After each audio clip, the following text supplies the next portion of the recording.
Xavier Goso to Crystal Palace. I love it.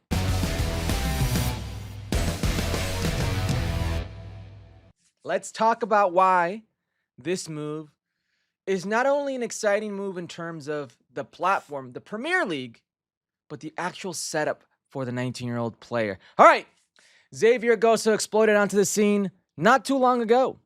And right before the World Cup, many, including your boy, were saying, what if you take Xavier Goso, the U.S. men's national takes Xavier Goso to the World Cup?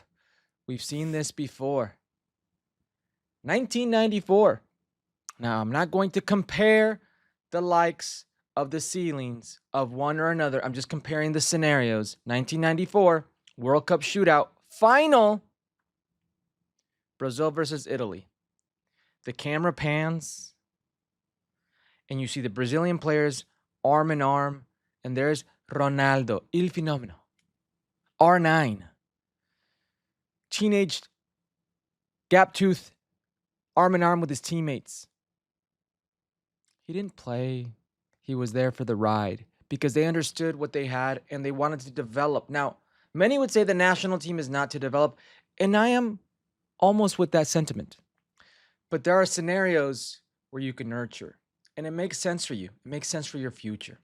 Now, this player in Major League Soccer, albeit the level that is Major League Soccer, was doing extremely well.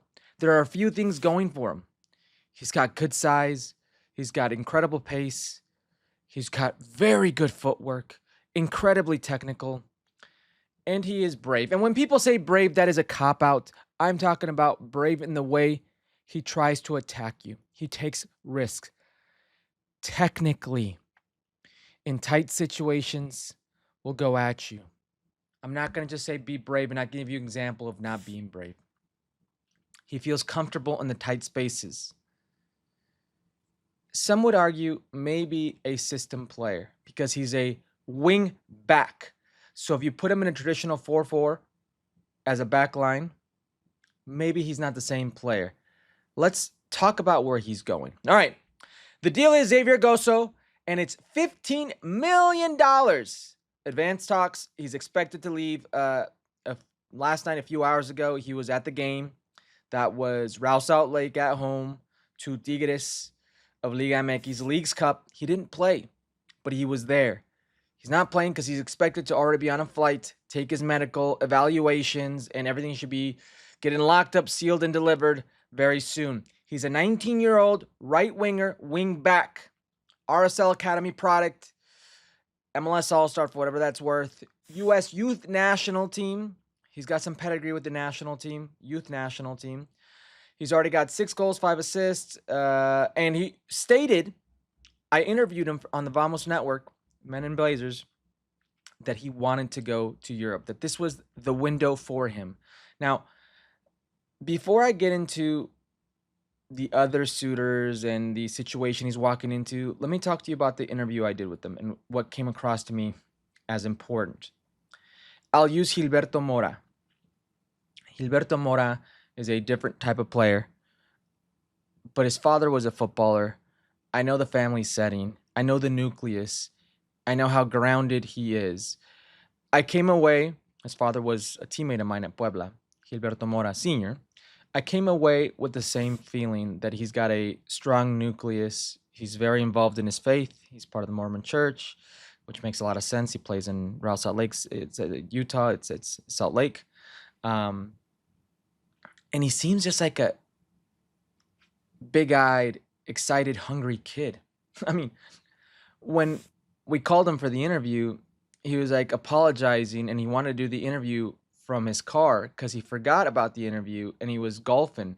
And I was like, no, don't worry about it. He wanted to do the interview from the car. He was like, so, what's the word I'm looking for in English? Apenado. He was like embarrassed. And he was like, no, we can do it now. I'm like, where's your house? How far is it? No, it's like 30 minutes. Go home. We'll talk in a bit. He gets home and he's very gracious. He gives us more than the time that was allotted. He couldn't have been more humble. He couldn't have been nicer. And what I took away from the interview was the family nucleus that he has, his faith, but how he wants this, how he sees this opportunity. And I think that's very important. All right. Other suitors involved here, you had Aston Villa, Atletico Madrid, you had Ajax, Monaco, other Premier League clubs sniffing around. Now, there is something to say here. As with many teams in Europe, a majority of the owners are American. One of the owners for Crystal Palace, he's a Palace investor. David Blitzer is still a minority owner at RSL. This could have gotten it over the line. I'm not saying he doesn't have his own merits, but this definitely helps. He would join Chris Richards as the second American at Crystal Palace. That is good. And I couldn't think of a better example of leadership and somebody who you would want to take you under your wing at a new club. If you're American, then Chris Richards. Maybe close second, or however you want to pan it out, to Tyler Adams.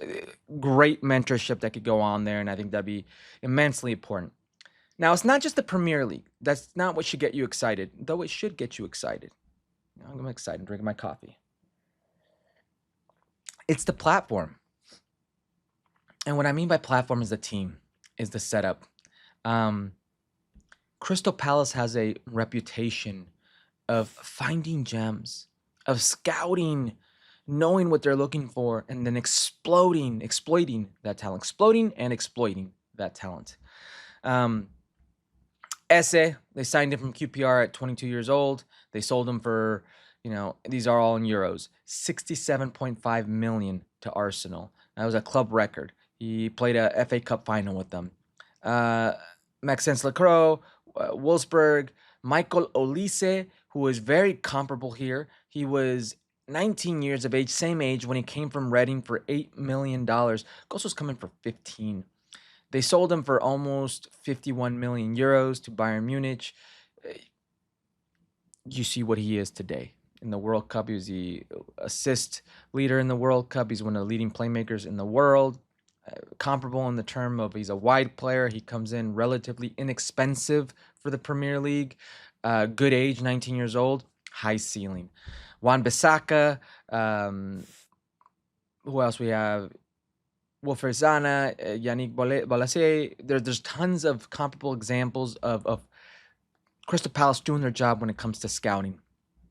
And the system. Pierre Sage is a coach. He's a new boss that comes in. He was League One Manager of the Year. He won the cup with Lens. He's not Glasner. Glasner had a style that I think they're still going to employ. It's a 3-4-2-1 or a 3-4-3, whatever variation you want to make of it. But they use wingbacks, and these wingbacks are important.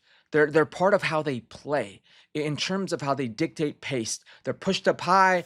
They provide the attacking width. They're very physical demands.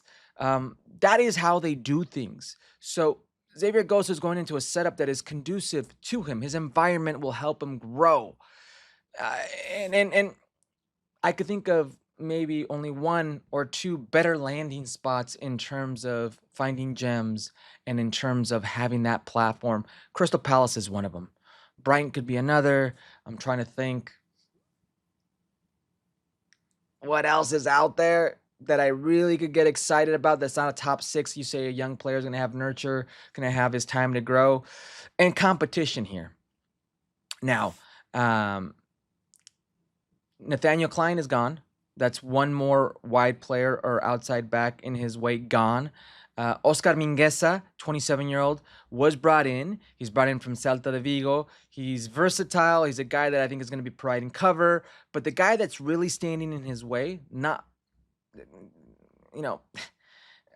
Klein's going to be not blocking, but just a little bit there. But the guy who's really going to be blocking him, standing in his way, is Daniel Munoz, and he's the Colombian playmaker. And I say playmaker because he was ridiculous in the World Cup, had back-to-back games with a goal. He's a right back.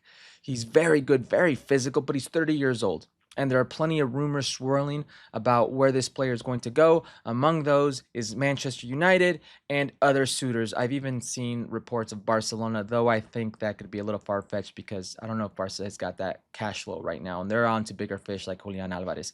That said, that's the guy standing in his way.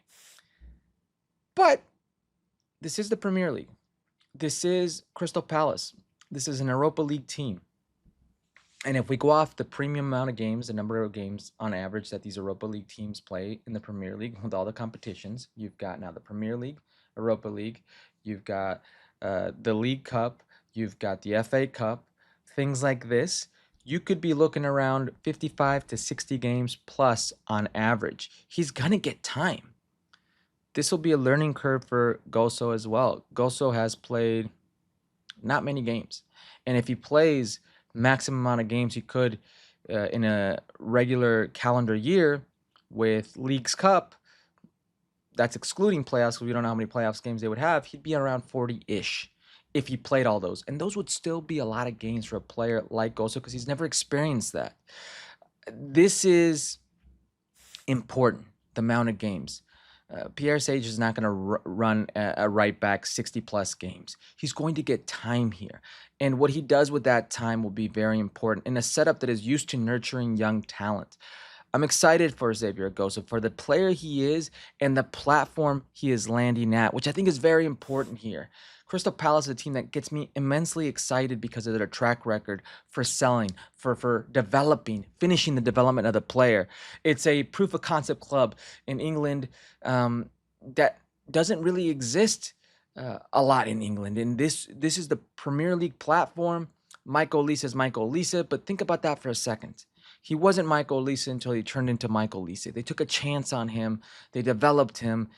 They're spending more money on Goso than what they did for Michael Olise. That's how they seen players. The market dictates this for Xavier Goso. That's their playbook. They've done it before. This gets me excited. This gets me excited for Xavier Goso. And he's a player who I think will be immensely in the conversation for Mauricio Pochettino come 2030 World Cup. He needs to be integrated very quickly. I think he's done very well in Major League Soccer, and one should credit Major League Soccer for the development of Xavier Goso, U.S. Soccer for how they brought him up. But now you're not in a pond, you're in a sea. And if Xavier Goso can swim, not sink, you've got a keeper. You've got a keeper. And you've got a player who is going to compete with the Serginho Dest of the world for that spot on the U.S. men's national team. Serginho Dest has a ton of experience and equity within the U.S. men's national team. But if you're talking just pure right back, wing backs, he's going to be there to compete. And in some variation or form, if they're both outstanding, they could compete, either one of them, in that role that was a Christian Pulisic role, a Timothy Weah role on that right-hand side, or on that left-hand side, when Serginho Dest's case. This is an exciting move for Goso, an exciting move for U.S. Soccer, and one that everybody should get behind. I like this a lot. Let me know what you think.